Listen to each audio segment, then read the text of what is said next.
Once there was a woodcutter with two children and their stepmother.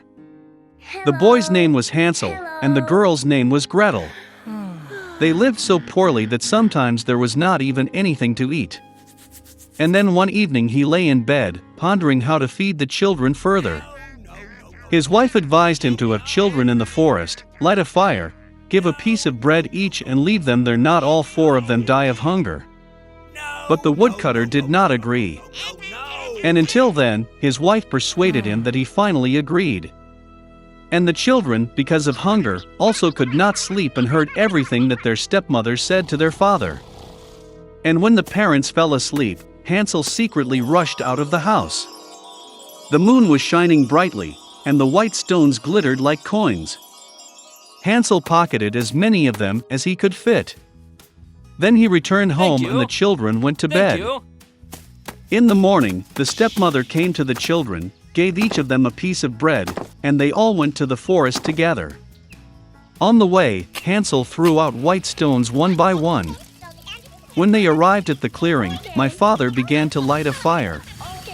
He ordered the children to sit near the fire and make sure that it didn't go out, while they and their stepmother would go for more firewood. They sat, tired, and fell fast asleep.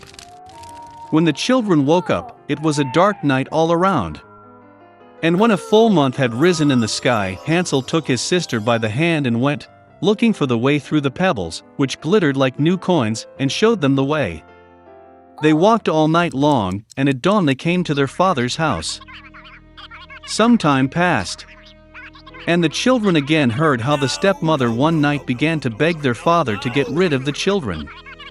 He refused, but his wife did not want to listen to him. She cursed and expressed all sorts of reproaches to him.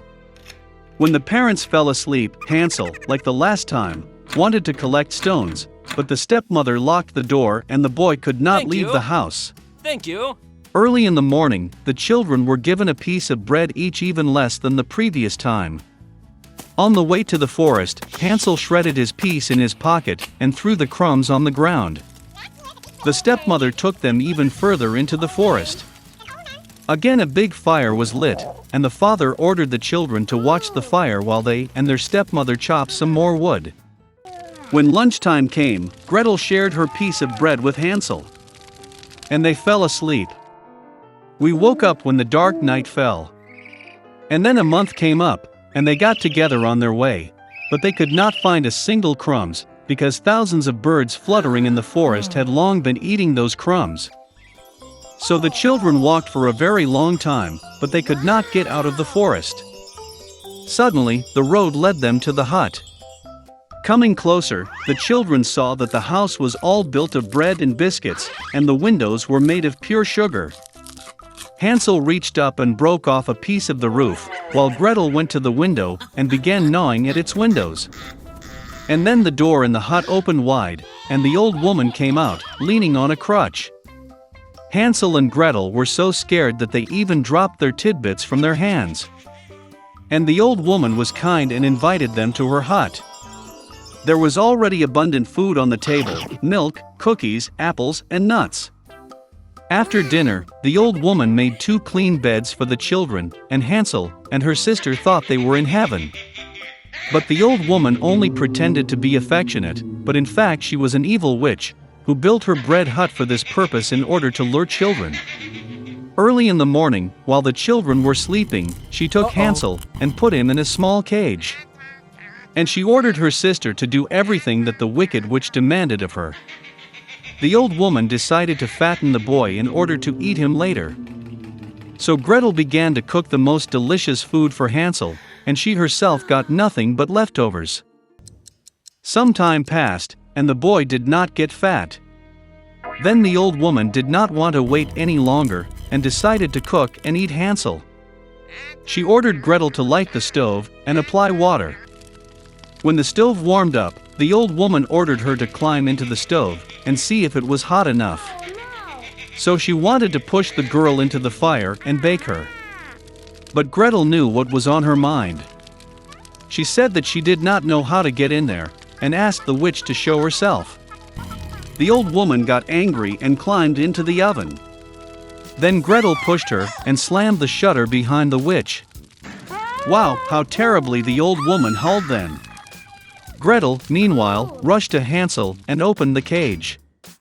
Having freed their brother, they went to the witch's room, in which there were boxes of pearls and precious stones in all corners, filled their pockets with them, and went home.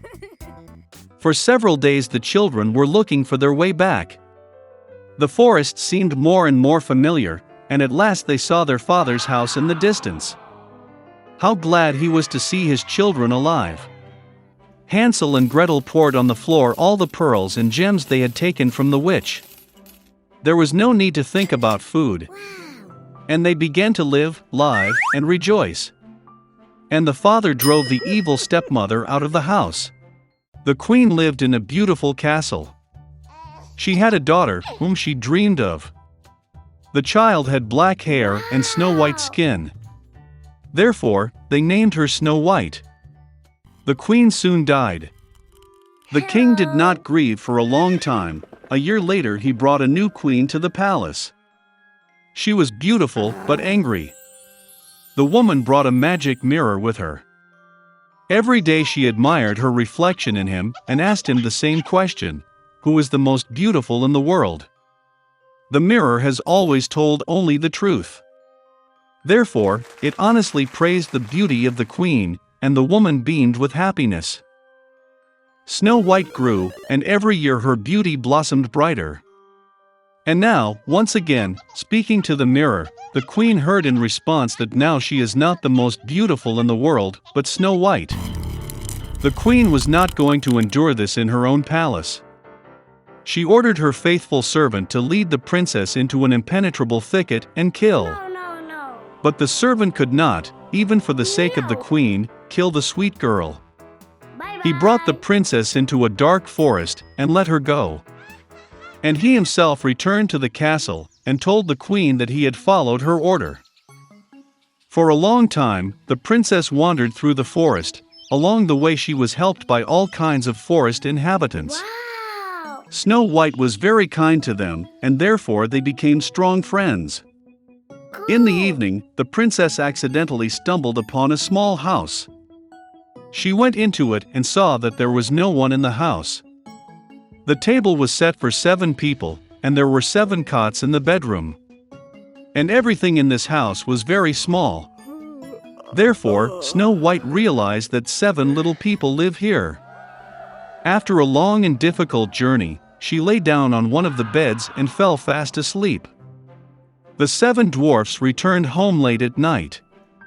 They were greatly surprised by the appearance of an unexpected guest. Sleeping Snow White was so charming that the dwarves decided to let her sleep, and did not wake her. Morning has come. Snow White woke up, saw the 7 dwarfs, and was scared.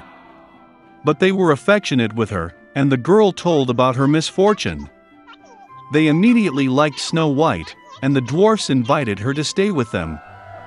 Moreover, she agreed to take care of the house, cooking, washing and cleaning. Every morning the gnomes went to the mountains to mine gold and precious stones and returned late at night. Leaving for work, they warned Snow White to be afraid of the evil stepmother and not open the door to strangers. At this time, the queen, as usual, went to the secret room to talk to the magic mirror. But the mirror suddenly said that she was not the most beautiful in the world, but Snow White. That the princess is still alive, and lives with the gnomes in the house. The queen became very angry, and decided to deal with Snow White herself. She went to a secret room, and cooked a poisonous venomous apple there. It was very beautiful on the outside, but if someone ate even a piece, he would certainly die. When the apple was ready, the queen changed into an old merchant, and came to the house of the dwarfs. Seeing the sweet old woman, Snow White felt sorry for her. She did not suspect anything, and left the house. The old woman treated the girl to a ripe apple and said that if she eats this apple, she will remain young and beautiful forever. Snow White believed her, and as soon as she bit the apple, she fell down dead and stopped breathing. The contented queen went to the palace. In the evening, the dwarves returned from work and saw Snow White lying on the ground. She was not breathing. They sobbed so loudly and lamented that their cry was heard by the handsome prince, who was hunting in the forest nearby. It became interesting to him what kind of howl arose that scared away all the animals. And when the prince found the house of the dwarfs, he saw Snow White. She was so beautiful that the young prince immediately fell in love with her. He persuaded the dwarves to take her with him to the castle, because there he has doctors who can cure Snow White. The dwarfs allowed it. Then the prince ordered his servants to carry the princess on their shoulders. And when they were carrying her, it happened that the servants stumbled over some bush, and from the concussion a piece of a poisonous apple fell out of Snow White's mouth, and she woke up. Seeing the young prince, the girl also fell in love with him, and agreed to marry him. They also invited their wicked stepmother to the wedding. Out of anger that Snow White is still alive, and that now a long and happy life awaits her, the queen broke the magic mirror and never looked at it again.